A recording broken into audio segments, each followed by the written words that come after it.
Selamat datang, di depan saya ada Vivo V42 SE. Hari ini saya tunjukkan beberapa penyesuaian dan trik yang bisa Anda lakukan di perangkat ini. Jadi untuk memulai, mari kita buka pengaturan kita dan saya akan mulai dengan tampilan dan kecerahan. Nah, di sini kita punya beberapa hal. Jadi yang pertama, kita punya tema gelap. Ini pada dasarnya adalah mode gelap atau mode terang. Anda bisa mengaktifkannya, dan ini juga memberi Anda opsi untuk mengatur dari matahari terbenam hingga matahari terbit atau dengan timer custom. Jadi dengan itu Anda pada dasarnya bisa mengatur agar ini hanya menyala di malam hari dan selama siang hari. Anda bisa tetap menggunakan mode terang jika itu yang Anda lebih suka. Kembali ke pengaturan tampilan dan kecerahan, dan menggulir lebih jauh ke bawah, kita punya warna layar. Ini memungkinkan Anda untuk memilih saturasi tampilan Anda. Ada beberapa mode yang kita miliki, yaitu standar, profesional, profesional cerah. Satu akan menjadi yang mencoba untuk lebih akurat dalam hal warna, meskipun saya rasa ini sebenarnya tidak akurat dalam warna dengan lebih baik. Tapi ini juga akan sedikit lebih lembut dalam hal kecerahan warna. Kemudian kita punya yang cerah, yang akan menjadi yang paling berlebihan. Seperti yang Anda lihat, ini memancarkan warna-warna. Dari Conquest, sejujurnya mode standar dan profesional itu cukup dekat satu sama lain.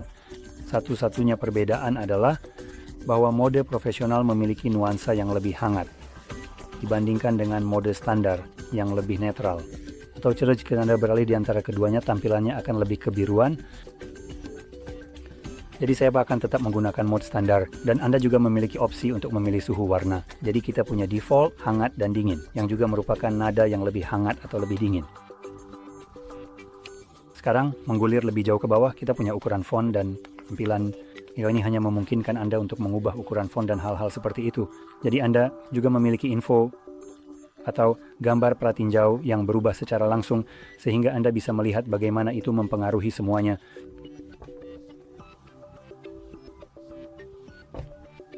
Nah, itu dia. Dan Anda juga bisa membuat teks menjadi tebal, yang merupakan opsi yang menarik, dan teks dengan kontras tinggi. Seperti yang Anda lihat di sini, meskipun ini bukan sesuatu yang saya suka. Selanjutnya, kita punya bilas status di sini, dan ini memungkinkan Anda untuk memilih metode notifikasi di sini. Dan kita memiliki opsi untuk memilih baik angka atau tidak sama sekali. Jadi, secara default Anda akan memiliki ikon notifikasi Anda di sini dari aplikasi yang Anda terima notifikasinya. Dan saya percaya hanya ada ruang untuk 3 atau 4 dari mereka, di mana Anda hanya akan memiliki 3 titik ini di sampingnya. Tapi jika Anda memilih sesuatu seperti angka, itu hanya akan merangkum ini menjadi satu angka, dan tidak peduli berapa banyak notifikasi yang Anda miliki, begitu Anda menarik notifikasi Anda ke bawah, itu akan selalu memberitahu Anda jumlah total notifikasi yang Anda miliki.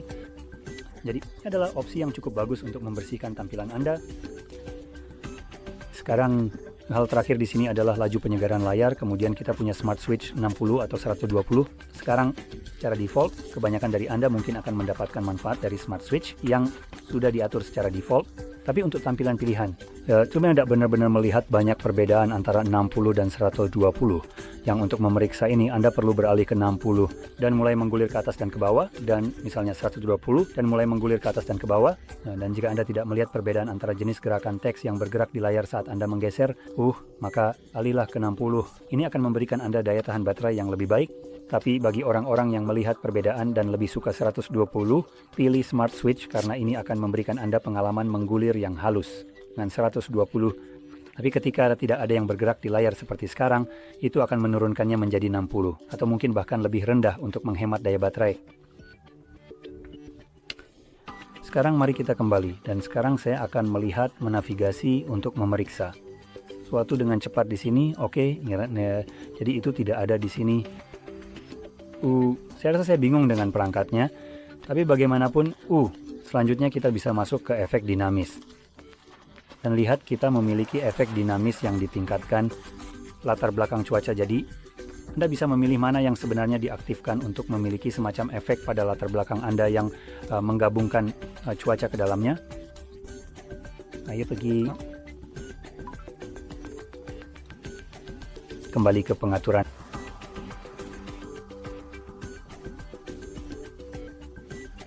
Akan melanjutkan lebih jauh di bawah RAM dan penyimpanan.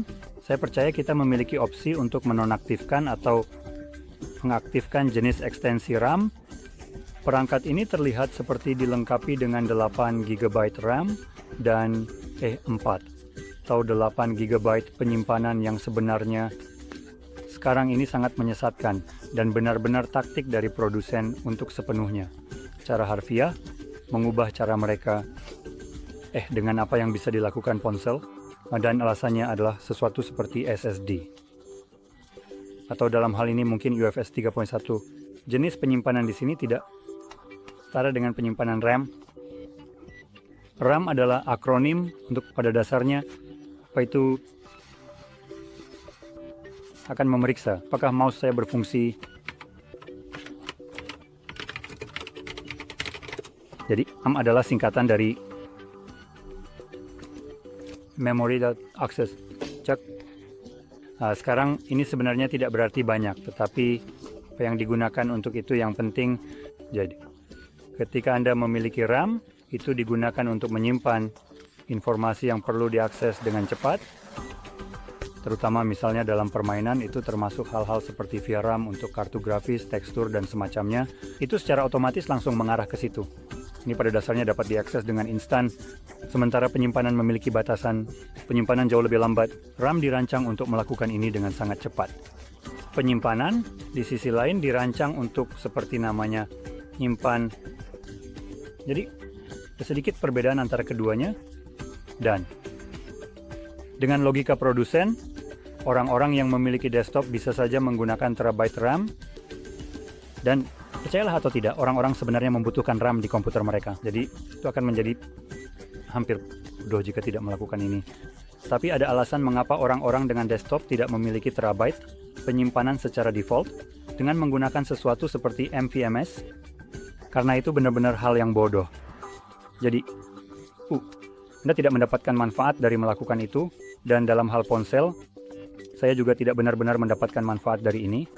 Jika Anda menggunakan ini dan mungkin menjalankan permainan seperti beberapa permainan yang memerlukan lebih banyak RAM, maka Anda kemungkinan besar akan mengalami lag, karena begitu ia memuat informasi dari penyimpanan, itu akan melakukannya jauh lebih lambat. Bukan hal yang sangat menguntungkan untuk dimiliki saat mencoba bermain game dengan lancar. Kemudian tiba-tiba mulai lag karena ia perlu mengakses itu, barang-barang yang disimpan di penyimpanan yang seharusnya diakses hampir secara instan, karena begitulah cara kerja sistem.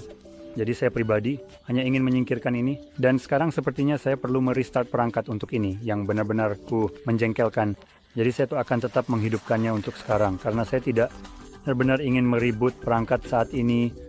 Dengan keluhan itu selesai, mari kita beralih ke beberapa opsi terakhir yang ingin saya bahas. Jadi salah satunya adalah navigasi gestur yang kita miliki di bawah navigasi sistem. Dan kita memiliki tombol 3, knob dan knob gestur, serta beberapa opsi untuk gestur. Setelah Anda memilihnya untuk misalnya menyembunyikan bilah yang terlihat di bagian bawah, itu hanya menambah tampilan yang bersih.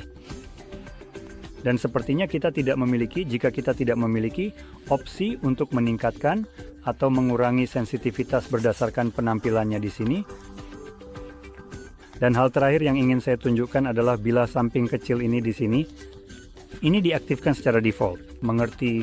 Jadi di sini Anda bisa menambahkan beberapa aplikasi. Anda sebenarnya bisa menambahkan lebih banyak. Jadi setelah itu Anda melakukan itu, Anda bisa misalnya dengan cepat membuka tampilan pop-up untuk beberapa aplikasi, dan ini bisa dilakukan dengan aplikasi lain yang berjalan di latar belakang. Dan Anda juga bisa mengakses ini saat Anda memiliki aplikasi lain. Terbuka. Jadi katakanlah saya ingin membuka kalkulator. Dan Anda juga bisa melihat bahwa itu diminimalkan menjadi tampilan ini yang bisa saya pindahkan kemana-mana. Dan Anda bisa mengkliknya. Dan misalnya membuka jendela apapun kapan saja untuk mengakses apapun yang ada di dalamnya. Dan Anda juga bisa memaksimalkannya, meminimalkannya, dan menutupnya. Jadi itu dia. Ya, ini mengakhiri semua penyesuaian yang saya tunjukkan. Jika bermanfaat, tekan suka, berlangganan.